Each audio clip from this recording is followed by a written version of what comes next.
to succeed in our life, which will play a major role, Guruji? Faith, God, effort, or luck? Or winning an election. If we want to win in election, that all luck is also important.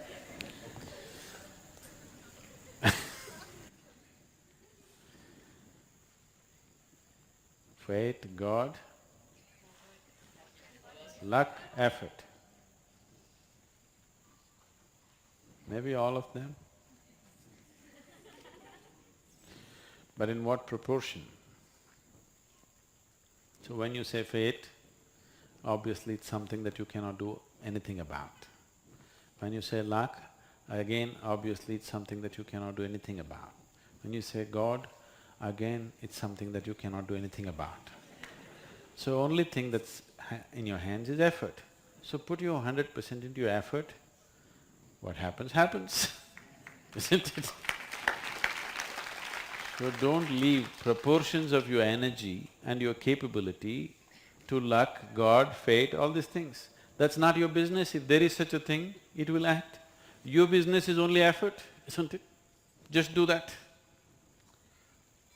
Effort has to be incisive in the sense, it should be focused, calibrated. Simply if you make effort, it's foolish effort, isn't it? Just labor is not going to get you somewhere. Right kind of action, the right timing, right place, all this is important, isn't it? So, for all these things to happen, you need perception and intelligence. So that's all you must do in your life. Constantly looking for ways to enhance your perception and your intelligence. Rest will anyway happen. This is one thing that unfortunately humanity is not doing. They're trying to become capable of something. Do not try to become capable of something. Just enhance your perception and intelligence, whatever comes your way. Right now, let us say it's like this, this is happening in the world all the time. Everybody wants to become a doctor. Not now, if 25 years ago it was so. If you want to study means, first thing is medicine. If you don't get a seat, what's next? Engineering. Don't get a seat, what? Next thing, like this. So let's say you became a doctor and let us say everybody came to the yoga program and they stopped going to a doctor. At least your visits to the doctor has come down, isn't it? Has it? Has it come down or no? For sure, it's come down. So business will go down. It will no more be a good profession to go into, because very few doctors are becoming doctors because they want to become doctors. Others are becoming doctors because they think it's lucrative, isn't it? Isn't it so? Most people are becoming doctors because they think somebody's sickness is a lucrative business. It's a very… I don't want to go into other aspects, it's quite disturbing for me. There are a few doctors who really want to be that. They want to understand the human system and they want to serve in that direction, that's great. Suppose everybody became healthy. You don't want that, isn't it? Yes, you don't want that. So do not try to put up a recipe for your success. Success is only when you are able to use yourself to your full potential. It doesn't matter whether you become a doctor or a politician or a yogi or what the hell you become is not the thing. Success means you are living your life to your full potential. That's what success means. If that has to happen, you need perception and an active intelligence. How do I grow my intelligence? Don't worry about that. Right now, the important thing is to enhance your perception. If you're able to see life just the way it is, you have the necessary intelligence to conduct it well. If you're not able to see life the way it is, your intelligence will work against you. Most intelligent people on this planet are generally the most miserable people on the planet. This is simply because they have an active intelligence but no perception of life. So, one most important thing that people have not worked at is to enhance their perception. They're trying to broaden their mind, that's not the point. That will only make you socially successful, not truly successful. If you want to be truly successful, you must be able to see everything just the way it is, without distortions. If you can see everything just the way it is, life becomes a play. You can play it joyfully, you can play it well, for sure. If you can play it well, people will say you're successful. You should never think, I want to be successful. Don't ever think, I want to be successful. Just see how to make this being into a full-fledged being. People will say one day, oh, he's successful, he's a great success. You should not be aspiring for success, it's a miserable way to structure your life. You will simply cause pain and suffering to yourself and suffering to everybody, because your idea of success is sitting on top of somebody's head, isn't it? Yes or no? Your idea of success is right now, everybody should be below you, you must be on the top. This is your idea of success. This is not success, this is sickness. So do not ever think of success. Just see how to make this into a full-fledged being. This will find expression. If it finds good expression, people around you will say, oh, he is a great success. That's fine. People should recognize you're a success. You should not be thinking how to be successful. Very wrong way to approach life.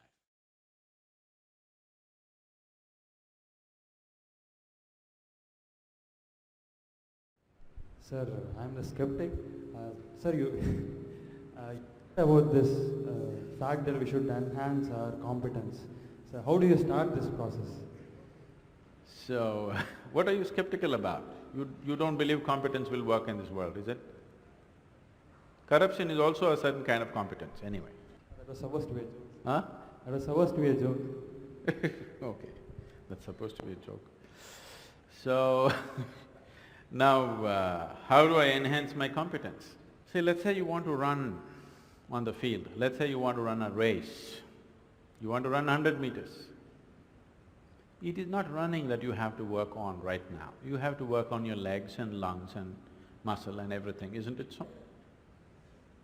So, if you want to become a great engineer, yes, definitely an institute like this is crucial on one level. But any number of people might have come here and gone, not all of them became great engineers. Though they might have produced hundreds of great engineers, still not all of them will become, simply because of their own individual attitudes and competence and whatever else, isn't it? So, whatever the institute can do for you, it is doing. One foremost thing that you need to do is to enhance your own physical and mental capabilities. Because if you want to be a good engineer, you need a working brain. Just having a degree of engineering may be a passport to a job, but it is not a passport to success, isn't it? So to have a working brain, which the engineering degree will not freeze. Usually lots of degrees, when people acquire degrees, they freeze their brains. They think they can… now they have finished using it and now they can rest it for the rest of their lives. It is not so. This is only to enhance your capability. This is just an organized effort. A school, a college, an institute is just an organized effort towards that, because each individual cannot craft it for himself. That is why an institution. Otherwise, an institution has no other purpose. It is here to just organize that possibility of you striving to be of a certain competence. But that is a mass application. But as an individual, your most important thing is You as a human being, you are functioning at the fullest level. If that has to happen, there are other dimensions which one needs to explore.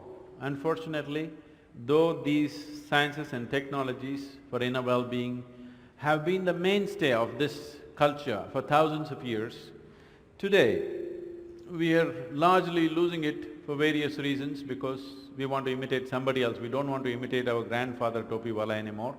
We want to imitate the hat seller from another country. Because of that, we are losing those things, but we should not. We have to bring it back into our lives. This is very much a part of the way the culture itself is structured, that it is all about the human being. See, this is the only culture which talks about, which even an illiterate person in this culture is aware of, that you can actually evolve to another dimension of existence.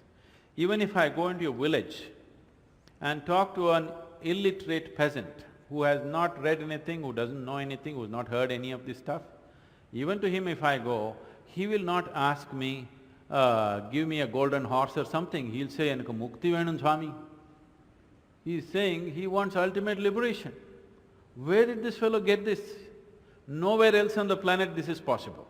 Nowhere else on this planet is it possible that an illiterate person is thinking that he can break his present dimension of existence and go to another place, whatever that place is.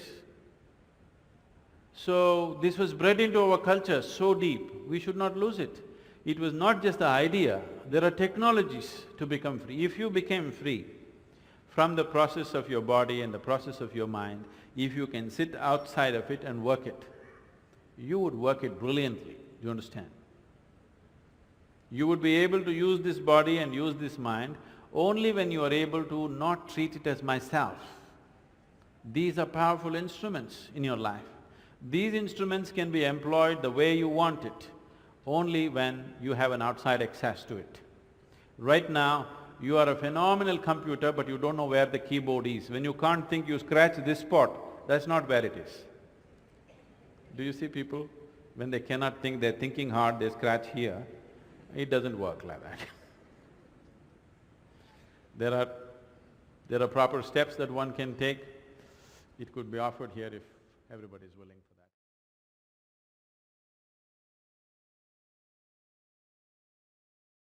I'm a 20-year-old university student striving to live a life of truth, involvement, fulfillment. How should I and people my age balance the inner path with the outer world, be it going to med school, getting a professional career, or spending more time at the ashram?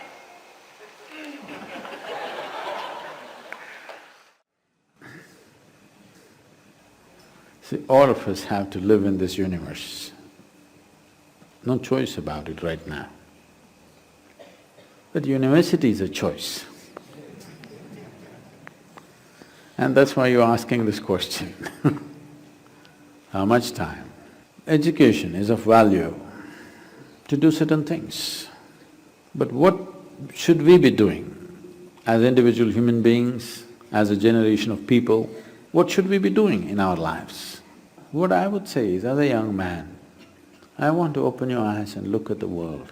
Right now, please see, what is the most needed thing in the world right now? You don't do some fanciful thing that you like to do. You must do what's most needed, isn't it? Isn't it so? If you get carried away by situations, people become like this, it's useful but it is not the basic thing. Today you saw a train burning, so you want to become a firefighter. Tomorrow you saw something, you want to become that. In reaction, in emotional reaction, you choose to become something. It could be useful on some level. But now, when most young people cannot think, you're thinking, what should I do with my life? When such a thought has come, I would say spend little more time on it. Not being influenced by anybody or anything, simply look at it. What is it that the humanity needs most? What is it that the world needs most today? I want you to recognize that. The only thing that needs to be fixed on this planet is human beings, everything else is fine, isn't it so? So, I would say, all young people, not just you, must take a break from what you're doing. Just caught up because you did school, you went to a college, because you did college, you went to the next thing and the next thing and you end up with a PhD. What to do? It's dangerous, you know. Because the education scientists are saying if you go through 20 years of formal education and land up with a PhD or something, 70% of your intelligence is irrevocably destroyed. Yes, you become a very knowledgeable idiot. And today knowledge has no use because whatever a PhD holder knows, a high school kid can open the internet and talk the same language. You can't even look smart anymore with what you collected, isn't it? Because just about anybody will talk these things because it's all over the place. So are you preparing for a university or the universe? That's where you have to live, unless you want to become an academic. I'm not saying these things are wrong, but human beings, sensible human beings must invest their life towards what is needed most, isn't it? Not some fanciful thing that I want to do or you want to do. You can do whatever, joyfully or miserably, isn't it? And just because today you think, by doing this I will be happy, if you go, don't ever think you will stay happy by doing that after some time. Everybody, when they got their first job, what a beautiful day it was. You went to this mangy little office, sat there and wow, how it felt. But after a few years, sitting behind the same table, it's taking your life. The same job, the same marriage, the same situations, they're taking your life. At one day it looked like heaven, after some time it looks like hell, isn't it? Not because there's something wrong with those jobs, simply because you're doing it for the wrong reason. You're just doing it for the wrong reasons, that's all. Now that you're thinking, I would say take a few weeks off. Be willing to give you the space. Just stay uninfluenced by anybody, just look at it. There are many things you will want to do right now because of immediate compulsions. You're broke right now, you think the first thing is to find a job. Or some other compulsion within you, you think the first thing is to do this. Beside your compulsions, suppose you had none of these compulsions, what would you like to do with life? That's what you should do. You should not decide your life and the course of your life based on immediate compulsions. You decide in your life, if you do this for 100 years and look back, after 100 years if you look back, is it still worthwhile? You do that. There are many others who would like to be you. Oh, I wish I was 20 and I wish I could think what to do, at that time I did something. There are any number of people here. Now that you're 20 and you're fortunate that you're thinking and it's fortunate that you're here, it's time you think straight before you do anything.